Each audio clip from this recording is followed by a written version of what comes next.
For example, if you're having a conversation and you notice their feet start to point outwards towards the door, that could be a subconscious thing where they're trying to get out of this conversation or they're trying to get away from you for some reason. And you might want to analyze what was said that made them turn their feet, or maybe you just close or end the conversation there so that you can end this awkward interaction and not leave a weird feeling about you in their minds.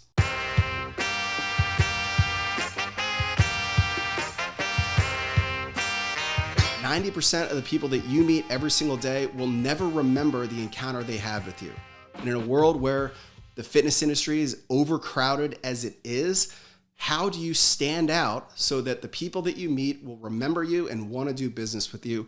That is what I want to talk to you guys about today. The fact is that our minds have an advanced filtration system because there's so much data that we process every single day. It needs to filter out about 90% of it to just focus on what is relevant to keep us alive and thriving and moving forward in the world. This system is called the reticulate activating system, and it's one of the evolutionary traits that's kept us alive today, but it's not very good for business. Because if you can't figure out a way to stand out in an overcrowded industry, you won't get any clients, and you're not going to keep those clients even if they come in through your doors. I want to give you the tools to become more memorable and stand out in an overcrowded industry. With that reticulate activating system, every person that you meet and that your prospects meet get filed immediately into one of 4 categories. First one is the friend me category. This person looks like somebody that could be a friend. Second one is the fight me category.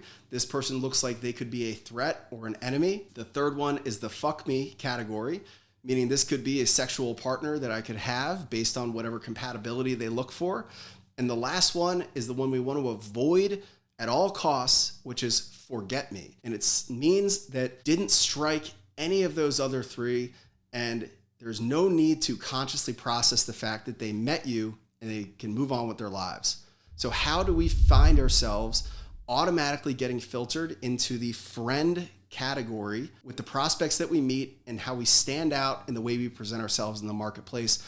I'm going to show you 3 tools that you can use to get filtered into the friend me category to get more business for yourself. The 3 areas of focus that you want to have to become more memorable are in your body, your voice, and an understanding of the psychology of the prospects that you encounter. Now, what does it mean to understand how to use your body? It's an understanding of your own body language as well as the other person's body language and how it can trigger feelings and emotions on a subconscious level. Now, there's a whole science to body language that I'm not going to go super deep into today. There's another episode, if you subscribe to this podcast, that you can do deep dives into body language with me and a lot of the tools that I'm going to offer you guys. And the first thing is your hands.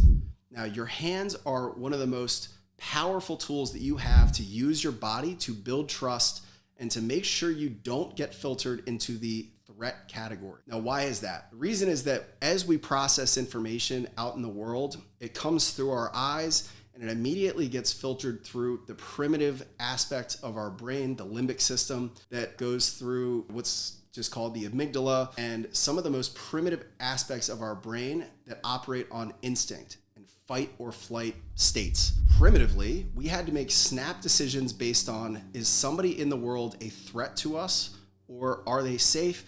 The first place we subconsciously go are the hands. Because if I had a weapon in my hands, you probably couldn't see my palms. So being able to show your palms or the fact that your hands are empty is an incredible way to tap into the friend category on a subconscious level because you're just showing them that you don't have any weapons, don't have a clenched fist, and that you are a person that they can trust. This happens at a subconscious level, but it does happen. And I'm going to give you a crazy example that you probably never thought of. If you look at any religious symbol of Jesus or Hindu or Buddha, any religion, if there is a religious figure, almost every single symbol will have the hands showing in the picture. And that is because whether they knew it consciously or not, is that displaying an open hand where the palms are visible is one of the easiest and fastest ways to build trust and feel safe with somebody else. So how do you use your hands to build trust with people? The easiest thing is in your encounter, making sure that you have your hands present. not in your pockets, not crossed in front of your body, not in a fist or behind your back. It's another reason why in the military, having your hands behind your back or in a crossed position is valued, is because it makes you look tougher and it makes you look more like a threat. So how do you do the opposite of that? Is in your greetings, make sure to be open with your body language and your hands. It's going to be an instant subconscious trust builder and put people at ease in a very vulnerable environment like the gym and the fitness setting. Now, the next way that you can use your body is an understanding of your torso. An understanding that if you expose the most vulnerable aspect of your body, which is your torso, where all of your vital organs live, you are going to be displaying, hey, I trust you, you can trust me, I'm exposing a big vulnerability to you. And when you do that, it triggers mirror neurons in the other person to say, they are showing me a very vulnerable position, so I should feel comfortable doing the same. Because if they didn't trust me, they wouldn't do that, so I should be able to trust them. How do you make sure to expose and show that you are not a threat, aside from using the hands, is making sure that you are open in your body language, not hiding behind desks or tables, avoiding crossing your arms, avoiding anything where your body language is really closed off. Because if they can't see something vulnerable from you, they're going to feel just slightly uneasy. And one of the really subconscious ways that people do this, and one of the ways that you probably never thought of, is with if you hold a drink in your hands. So holding a drink in your hands, the most comfortable position to be in is holding the drink across your body. Now, subconsciously, it's because you're protecting yourself from social environments and awkward situations that you might be in, but other people are going to see that. And that little part of their brain, that primitive instinct, is going to say, they're guarding themselves. I wonder if I should see them as a threat. Just being more conscious of the way you're presenting yourself. There's a lot of research behind this in the world of body language psychology. The more open you can be and not hiding or not closing off your most vital organs is going to be another subconscious trust builder using your body. Now, the last way that you use your body to build trust and be filed into that friend category is in the feet. And I'm going to give you two examples. So I have a 2-year-old daughter, and she is obviously very primitive in the way she interacts with the world. And the second she is unhappy or frustrated, she will cross her arms really tight, and she will wear every feeling of that right on her sleeve, because that is how the brain operates. Body shows what the brain feels.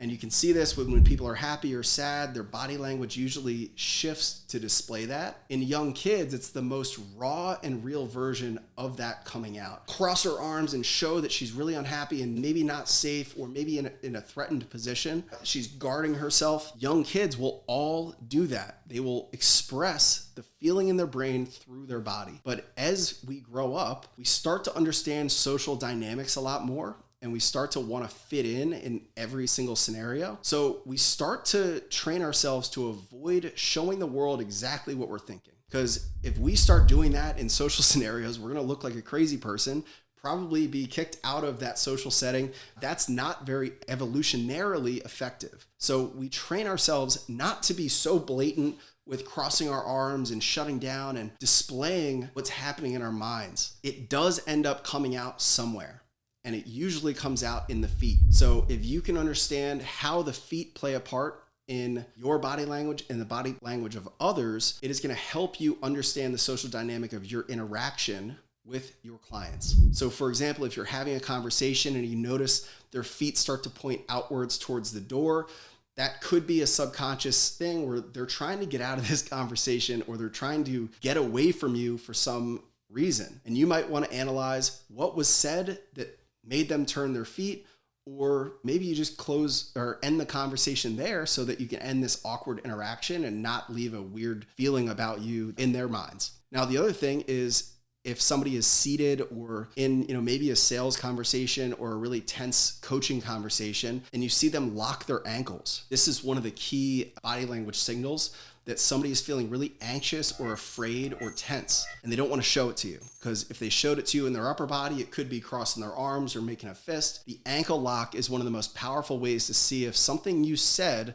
triggered that reaction from them. So keeping an eye on when and how they move their feet is really effective in reading the scenario and knowing how to engage with this person overall. Now, what's really powerful to understand with body language is that not only does the brain affect the way the body behaves, but the body also changes the way the brain feels. So if you get this understanding of body language, you can also manufacture feelings based on maneuvering the body. So I'll give you one example of this. If I'm in a sales conversation or maybe a client consult and I immediately say something like the price or the way our program works, and I see them cross their arms or cross their ankles, I'm going to do something to manufacture them out of that position. Maybe I hand them a pen or hand them something to look at that forces them to uncross their body. Their brain is going to connect that open body posture with a calmer state. This is anchoring. This is neurons that fire together, wire together. That's just the way our brains and bodies interact with each other. So if you can move somebody out of that state, chances are their brain is going to move out of that state as well. Understanding body language is one of the first ways that we can get out of threat category, filed into the friend category in a millisecond of meeting somebody for the first time. Number two, and being more memorable and favorable in the eyes of prospects and clients, is in your voice. And it's an understanding of how to use tone, pace, and silence in your language patterns to elicit different emotions and become more memorable. I'm going to give you 3 examples of ways that you can use your voice, starting with the use of silence. Use of silence is incredibly powerful because it carries weight. And silence also encourages the other person to fill that silence. So during interactions where there's lots of silence, that person is going to be encouraged to talk a lot more to fill that void. And psychologically, people associate me talking a lot more with, I must like you because I'm talking to you a lot more. There's something called share of voice that you want to be really conscious of when you are in any communication or conversation with a prospect or a client or anybody out in the world, that you want them to do about 5 times as much talking as you. Even if they don't know why, they're going to have favorable feelings towards you just because you're letting them talk. And you can use question asking, but silence is one of the best ways to do that. Number 2 is an understanding of pace and the speed at which you talk. And being able to be agile in the speed at which you talk is going to elicit different emotions from other people. So talking really, really fast is going to elicit the emotion of energy and excitement, and talking slower is going to elicit the feeling of weight and heaviness, and maybe something that they should pay more attention to. So understanding that is going to help you make your point hit a lot deeper in the prospect or customer's or client's mind. That if you can, when talking about something fun and exciting and an opportunity for them to take part in and something that you're excited about, you want them to feel that excitement, you're going to talk really fast. But something more serious that carries more weight, you want to slow down and make sure that point hits home. So understanding how to use pace is really powerful in your language pattern and delivery, and it's really going to stick out in the prospect's mind. And the last one is tone. And tone is going to be when to go high pitched and when to go lower. When to end on a high note, eliciting a question that needs to be asked, or when to end on a lower note, like you're making a statement. So being able to be more agile with the language that you're using and the delivery in your tone, pace, and using silence is going to make you more memorable to that person. And memorable is portable. That means is the more memorable you can make every interaction that you have, the more portable that memory will be, and they'll take it with them everywhere they go. So the next time they hear something that you may have said, they're probably more likely to think of you and think of the memory of being in your presence, which if you do that to enough people, you're going to gain more clients. The last area of focus that you want to understand is the psychology of memory, and understand that we are filtering out the vast majority of the things in our world, and the things that we remember and that stand out in our minds are things that are novel. There's a really cool example of this from the dating site OkCupid, the online dating app, where they did a test on the opening line of messages that singles were sending to each other and to see what got the highest open rates. And they tested, hey, hello, how's it going? What's up? And they also tested the word howdy, super goofy, novel way to introduce yourself. And what they found was the word howdy got an insanely high response rate because it was novel and it was different, and it sparked something in their minds that piqued their attention. So that understanding should teach you to use language and verbiage that is not used very often. So thinking of a catchphrase or thinking of a way that you can greet people that maybe falls outside of the ordinary, that's going to pique their interest and say, wow, I don't hear that very often. And this is a skill that you can develop, but it starts with the understanding that if you want to become more memorable, you have to do things that are outside of the norm, because the more normal behaviors are, the more immune their brains are going to be to processing and remembering them. And another way that you can do this is in your environment. One of the things that I used to do when I was doing all the sales in my gym was I would leave a pen on my desk that had like a weird, goofy, it was like a Mickey Mouse eraser on it. Always caught attention. And when I was in a sales consult, they were walking in and probably feeling a little bit nervous.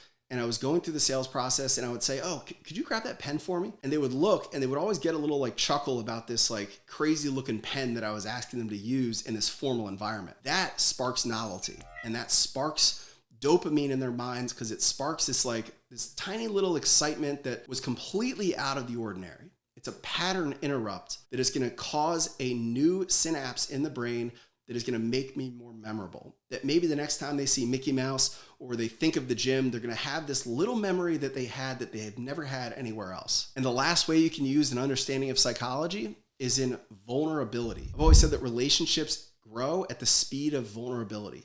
The more vulnerable you can make yourself, the more people are going to trust you, the more vulnerable they will then be themselves, and they will feel a better relationship and more memorable overall. So how do you become more vulnerable? Well, there's the obvious. You could divulge some information about childhood trauma or issues that you've had in your life. You probably don't want to do that because people think you're a little weird, but there are a lot of really small ways that you could show vulnerability. Now, I'll give you one example that's from Hollywood. If you've ever watched the old school TV show Columbo, this like unassuming, overweight, kind of goofy looking detective would build trust by coming off disheveled and like stupid. And he would get all the information because people are like, oh, he's harmless. He must be a really bad cop. But he would use that as a strategy to build trust and get information from other people. And you can do a similar thing working with clients. I used to do another thing with pens where I would sit down and we would be going through paperwork and I'd be like, oh, you don't have a pen on you, do you? I'm such an idiot. I forgot the pen. Like, can you just give me 1 second? I always do this. I would leave and I would come back, and it was part pattern interrupt, part icebreaker, but overall it was showing a vulnerability of, hey, I'm such an idiot. Like, I'm human. I'm sure you'll understand. Can I just take a second to go get a pen? Like, silly me, right? It's a strategic level of vulnerability that is going to make you more memorable and lower the defense mechanisms, get them to file you in that friend category. And if you can apply all of this in your daily interactions with clients, with prospects, and just how you present yourself to the world, you will be somebody that people remember and want to work with to help build your client base.